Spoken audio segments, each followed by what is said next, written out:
Hello everyone, welcome to my channel.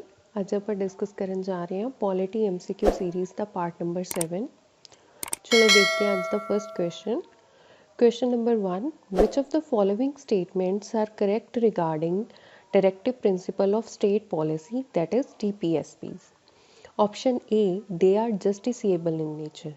पहला आप देख लें जस्टिसिएबल का की मतलब है। जस्टिसिएबल का मतलब है कि अगर कोई चीज़ वायोलेट हो रही है, मान लो DPSP की ही वायोलेशन हो रही है, तो ये इनफोर्समेंट लिए आप कोर्ट को जा सकते हैं। ऑप्शन ए का मतलब ये है कि अगर DPSP वायोलेट हो रहे हैं तो की उन्होंने कोर्ट्स ने जड़ियाँ वो इनफोर्स करा सकदियाँ ने।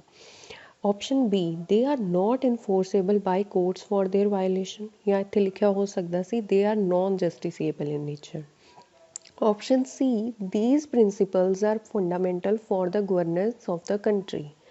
Option D, both B and C are correct. So option A की है wrong है। ਜਿਹੜੇ DPSPs ਨੇ they are non justiciable in nature। ਜੇ ਇਹ ਵਾਇਲੇਟ ਹੁੰਦੇ ਨੇ ਤਾਂ ਇਹਨਾਂ ਨੂੰ ਕੋਰਟਸ ਜੋ ਨੇ ਇਨਫੋਰਸ ਨਹੀਂ ਕਰ ਸਕਦੀਆਂ। ਸੋ ਆਪਸ਼ਨ A ਕੀ ਹੈ wrong ਹੈ। ਆਪਸ਼ਨ B ਬਿਲਕੁਲ ਕਰੈਕਟ ਹੈ। they are not enforceable by courts for their violation, that is they are non justiciable in nature। Option C, these principles are fundamental for the governance of the country, ये भी बिल्कुल correct है। So question number 1 का answer हो जाता है option D, both B and C are correct statements. Next question, question number 2, which of the following statements are correct regarding fundamental duties. Option A, they are added by the 42nd amendment act. Option B, they were added during the internal emergency। Option C, Swarn Singh committee recommended introduction of such duties। Option D, all of the above। सो इसका answer है option D, all of the above. ਜਿਹੜੀਆਂ fundamental duties ਨੇ ਇਹ ਕੀ ਹੈ add ਕੀਤੀਆਂ ਗਈਆਂ ਸੀ 42nd amendment act ਦੇ through, ਜਿਹੜਾ ਕਿ 1976 ਦੇ ਵਿੱਚ ਆਇਆ ਸੀ। ਔਰ ਇਸ ਅਮੈਂਡਮੈਂਟ ਨੂੰ ਕਈ ਵਾਰ ਪੁੱਛ ਲੈਂਦੇ ਨੇ ਮਿਨੀ ਕੌਨਸਟੀਟਿਊਸ਼ਨ ਕਿਹਨੂੰ ਕਿਹਾ ਜਾਂਦਾ ਹੈ, ਤਾਂ ਉਸ ਦਾ ਆਂਸਰ ਹੋਏਗਾ ਕਿ 42nd ਅਮੈਂਡਮੈਂਟ ਐਕਟ ਜੋ ਆਇਆ ਸੀ ਉਹਨੂੰ ਮਿਨੀ ਕੌਨਸਟੀਟਿਊਸ਼ਨ ਦੇ ਨਾਮ ਨਾਲ ਜਾਣਿਆ ਜਾਂਦਾ ਹੈ। ਔਰ ਜਿਹੜੀਆਂ ਫੰਡਾਮੈਂਟਲ ਡਿਊਟੀਜ਼ ਨੇ ਇੰਟਰਨਲ ਐਮਰਜੈਂਸੀ ਦੇ ਟਾਈਮ 'ਤੇ ਐਡ ਕੀਤੀਆਂ ਗਈਆਂ ਸੀ ਤੇ ਇਹਨਾਂ ਨੂੰ ਰਿਕਮੈਂਡ ਕਿਹਨੇ ਕੀਤਾ ਸੀ, ਸਵਰਨ ਸਿੰਘ ਕਮੇਟੀ ਨੇ। ਸੋ ਕੁਐਸਚਨ ਨੰਬਰ 2 ਦਾ ਆਂਸਰ ਹੈ option D, all of the above statements are correct. ਦੇਖਦੇ ਹਾਂ ਅੱਜ ਦਾ next question, which of the following pair is correct. Option A, article 25 propagate any religion. ये ऑप्शन बिल्कुल सही है। ਜਿਹੜਾ right to freedom of religion है ਇਹ ਕਵਰ ਹੁੰਦਾ ਆਰਟੀਕਲ ਨੰਬਰ 25 ਤੋਂ ਲੈ ਕੇ ਆਰਟੀਕਲ ਨੰਬਰ 28 ਦੇ ਵਿੱਚ। ਔਰ ਜਿਹੜਾ ਆਰਟੀਕਲ ਨੰਬਰ 25 ਹੈ ਉਹਦੇ ਵਿੱਚ ਦਿੱਤਾ ਹੋਇਆ ਕਿ ਫਰੀडम ऑफ ਕੌਨਸ਼ੀਅੰਸ ਹੈ, right to profess any religion, right to propagate any religion and right to practise any religion. So option ਇਹ ਬਿਲਕੁਲ ਕਰੈਕਟ ਹੈ ਕਿ ਆਰਟੀਕਲ 25 ਦੇ ਵਿੱਚ ਦਿੱਤਾ ਹੋਇਆ ਹੈ right to propagate any religion। Option B, article 26 manage its religious affair, ये भी बिल्कुल करेक्ट है। आर्टिकल 26 कहता है कि कोई भी रिलीजियस डिनोमिनेशन है वो अपने तरीके दे नाल अपने रिलीजियस अफेयर्स नू मैनेज कर सकती है। सो ऑप्शन बी भी बिल्कुल करेक्ट है। Option C, article 28, no religious instructions in education institution managed by the states, ये भी बिल्कुल करैक्ट है कि अगर कोई भी एजुकेशन इंस्टीट्यूशन है जे वो स्टेट फंड के नाल मैनेज हो रहा, चाहे होली हो रहा या पार्शली वो स्टेट फंड के नाल मैनेज हो रहा, तो उत्थे कोई भी रिलीजियस इंस्ट्रक्शंस नहीं दित्तियां जाणगियां। ये तीनों ही ऑप्शनस जिहड़ियां ने करैक्ट ने और ये तीनों ही ऑप्शनस रिलेटेड ने right to freedom of religion के नाल। सो इसका आंसर है option D, all of the above statements are correct. देखते हैं next question, in which of the following elections universal adult franchise is used। ਇਹਦੇ ਵਿੱਚ ਕੀ ਹੈ ਕਿ ਕਿਹੜੇ ਇਲੈਕਸ਼ਨਸ ਦੇ ਵਿੱਚ ਕੀ ਹੈ, ਜਿਵੇਂ ਆਪਣੇ ਹੁੰਦਾ ਕਿ 18 ਸਾਲ ਤੋਂ ਬਾਅਦ ਆਪਾਂ ਵੋਟ ਕਰਦੇ ਹਾਂ, ਡਾਇਰੈਕਟ ਇਲੈਕਸ਼ਨਸ ਹੁੰਦੀਆਂ ਨੇ, ਯੂਨੀਵਰਸਲ ਅਡਲਟ ਫਰੈਂਚਾਈਜ਼ ਹੈ ਉਹਦੇ ਦੁਆਰਾ ਇਲੈਕਸ਼ਨਸ ਹੁੰਦੀਆਂ ਨੇ ਕਿਹੜੀਆਂ ਕਿਹੜੀਆਂ ਬੋਡੀਜ਼ ਦੇ ਵਿੱਚ। Option A Lok Sabha, option B Rajya Sabha, option C state assemblies, option D both A and C. इसका आंसर है option D, both A and C, that is ਜਿਹੜੀਆਂ ਲੋਕ ਸਭਾ ਦੀਆਂ ਇਲੈਕਸ਼ਨਸ ਨੇ ਔਰ ਸਟੇਟ ਅਸੈਂਬਲੀਜ਼ ਦੀਆਂ ਇਲੈਕਸ਼ਨਸ ਨੇ ਇਹਦੇ ਵਿੱਚ ਕੀ ਹੈ ਯੂਨੀਵਰਸਲ ਅਡਲਟ ਫਰੈਂਚਾਈਜ਼ ਪ੍ਰੈਕਟਿਸ ਹੁੰਦਾ ਹੈ। ਰਾਜ ਸਭਾ ਦੀਆਂ ਇਲੈਕਸ਼ਨਸ ਡਾਇਰੈਕਟ ਇਲੈਕਸ਼ਨਸ ਦੇ ਥਰੂ ਨਹੀਂ ਹੁੰਦੀਆਂ ਹੈਗੀਆਂ। Next question, question number 5. Election Commission is responsible for which of the following elections? ਜਿਹੜਾ Central Election Commission of India ਹੈ ਉਹ ਕਿਹੜੀਆਂ elections ਕਰਵਾਉਂਦਾ ਹੈ? Option A Parliament, Option B State Legislature, Option C President, Option D all of the above. ਇਸ ਦਾ answer ਹੈ option D all of the above. ਜਿਹੜਾ ਇਲੈਕਸ਼ਨ ਕਮਿਸ਼ਨ ਆਫ ਇੰਡੀਆ ਉਹ ਪਾਰਲੀਮੈਂਟ, ਸਟੇਟ ਲੈਜਿਸਲੇਚਰ ਹੋ ਗਿਆ, president ਹੋ ਗਿਆ, vice president ਹੋ ਗਿਆ, ਜਿੰਨੀਆਂ ਵੀ ਇਲੈਕਸ਼ਨਸ ਹੁੰਦੀਆਂ ਨੇ ਉਹ election Commission of India the responsibility ਹੁੰਦਾ ਹੈ।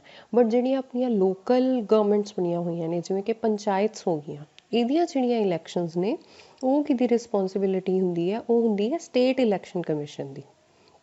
ਇਹ ਧਿਆਨ ਦੇ ਵਿੱਚ ਰੱਖਣਾ ਕਿ ਪੰਚਾਇਤਸ ਦੀਆਂ ਜਿਹੜੀਆਂ ਇਲੈਕਸ਼ਨ ਹੋ ਰਹੀਆਂ ਨੇ, ਲੋਕਲ ਗਵਰਨਮੈਂਟਸ ਹੋ ਗਈਆਂ ਜਿਹੜੀਆਂ ਆਪਣੀਆਂ, ਉਹਨਾਂ ਦੀਆਂ ਇਲੈਕਸ਼ਨਸ ਨੇ ਉਹਦੇ ਲਈ ਰਿਸਪੌਂਸਿਬਲ ਹੈ ਸਟੇਟ ਇਲੈਕਸ਼ਨ ਕਮਿਸ਼ਨ। ਬਾਕੀ ਜਿੰਨੀਆਂ ਵੀ ਇਲੈਕਸ਼ਨਸ ਹੋ ਰਹੀਆਂ ਨੇ ਉਹਦੇ ਲਈ ਰਿਸਪੌਂਸਿਬਲ ਕੌਣ ਹੈ? Election Commission of India. ਦੇਖਦੇ ਹਾਂ ਅੱਜ ਦਾ ਨੈਕਸਟ ਕੁਐਸਚਨ, ਕੁਐਸਚਨ ਨੰਬਰ 6।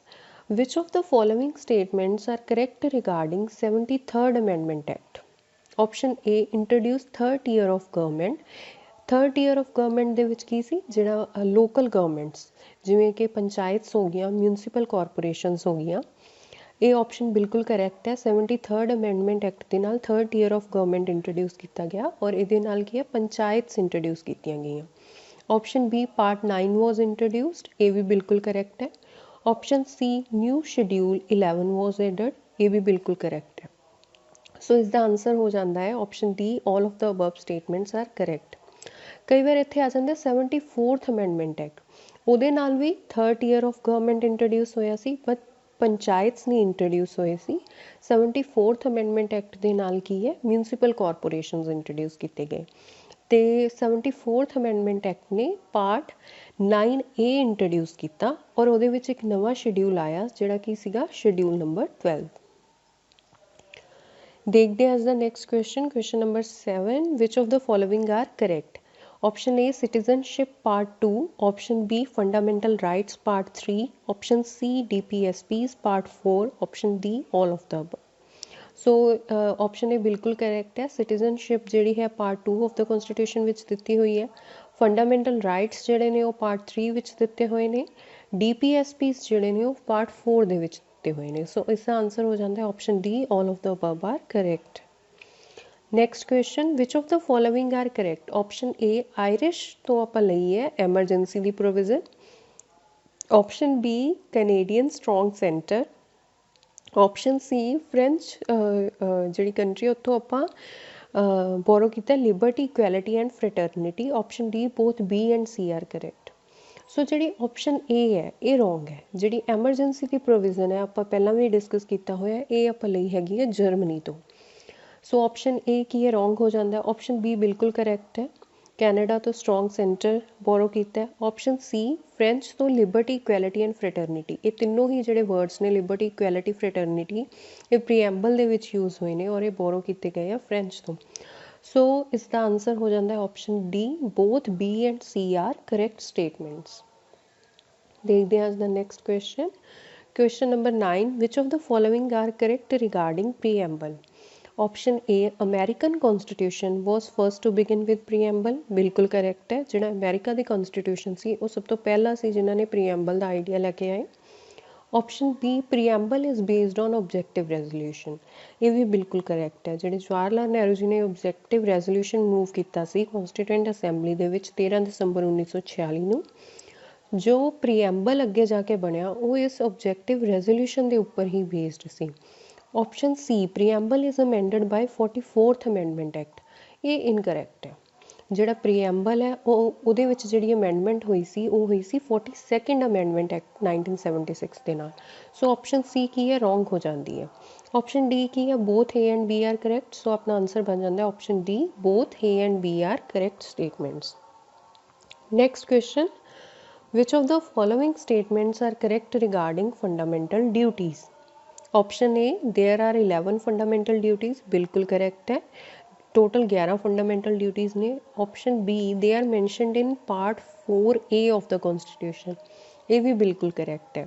और जो पूछ लिया जाए फंडामेंटल ड्यूटीज़ का आर्टिकल की है, आर्टिकल है आर्टिकल 51A। सो इसका आंसर हो जाता है option C both A and B are correct statements. Next question, which article provides for all India services? Option A article 310, option B article 311, option C article 312, option D article 314। इसका answer है option C article 312। 312 provides for all India services.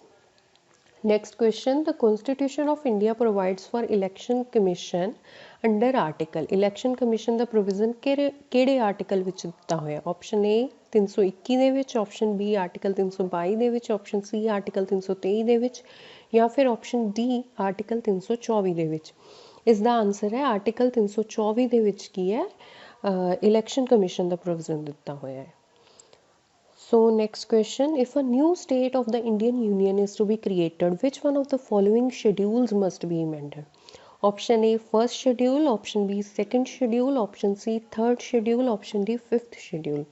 ਇਸ ਦਾ answer ਹੈ option A first schedule ਨੂੰ ਆਪਾਂ amend ਕਰਦੇ ਹਾਂ ਜੇ ਆਪਾਂ ਇੰਡੀਅਨ ਯੂਨੀਅਨ ਦੀ ਕਿਸੇ ਵੀ ਸਟੇਟ ਨੂੰ ਦੇ ਵਿੱਚ ਕੋਈ ਚੇਂਜਸ ਕਰਨੀ ਹੈ ਜਾਂ ਕੋਈ ਨਿਊ ਸਟੇਟ ਬਣਾਉਣੀ ਹੈ ਤਾਂ ਇਸ ਦਾ ਆਨਸਰ ਹੈ option A first schedule is amended if a new state of Indian Union is to be created। देखते हैं next question, question number 14, which schedule deals with disqualification of legislator on grounds of defecation? Option A 8th schedule, option B 7th schedule, option C 6th schedule, option D 10th schedule। इसका answer है ऑप्शन D 10th schedule। देखते हैं इसका last question, which article direct state government to organise village panchayat? ये आप पहला भी डिस्कस किया होया कि विलेज पंचायत ਨੂੰ ऑर्गेनाइज ਕਰਨ ਦਾ ਆਈਡੀਆ ਕਿਹਦੇ ਵਿੱਚ ਦਿੱਤਾ ਹੋਇਆ ਹੈ, DPSPs ਦੇ ਵਿੱਚ ਦਿੱਤਾ ਹੋਇਆ। ਹੁਣ ਆਪਾਂ ਦੇਖਣਾ ਕਿਹੜੇ ਆਰਟੀਕਲ ਵਿੱਚ ਦਿੱਤਾ ਹੋਇਆ। Option A article 40, option B article 44, option C article 48, option D article 51A। Article 44 ਆਪਾਂ ਡਿਸਕਸ ਕੀਤਾ ਹੋਇਆ ਕਿ ਯੂਨੀਫਾਰਮ ਸਿਵਲ ਕੋਡ ਜਿਹੜਾ ਦਿੱਤਾ ਜਾਂਦਾ ਉਹ ਆਰਟੀਕਲ 44 ਦੇ ਅੰਡਰ ਹੈ। ਆਰਟੀਕਲ 51A ਦੇ ਵਿੱਚ ਕੀ ਆ, ਫੰਡਾਮੈਂਟਲ ਡਿਊਟੀਜ਼ ਆਉਂਦੀਆਂ ਨੇ ਤਾਂ ਫਿਰ ਇਸ ਦਾ ਆਨਸਰ ਹੈ ਆਪਸ਼ਨ ਏ ਆਰਟੀਕਲ 40 ਦੇ ਅੰਦਰ ਇਹ ਦਿੱਤਾ ਗਿਆ। ਆਰਟੀਕਲ 40 ਡਾਇਰੈਕਟ ਕਰ ਰਿਹਾ ਸਟੇਟ ਗਵਰਨਮੈਂਟ ਨੂੰ ਟੂ ਆਰਗੇਨਾਈਜ਼ ਵਿਲੇਜ ਪੰਚਾਇਤਸ।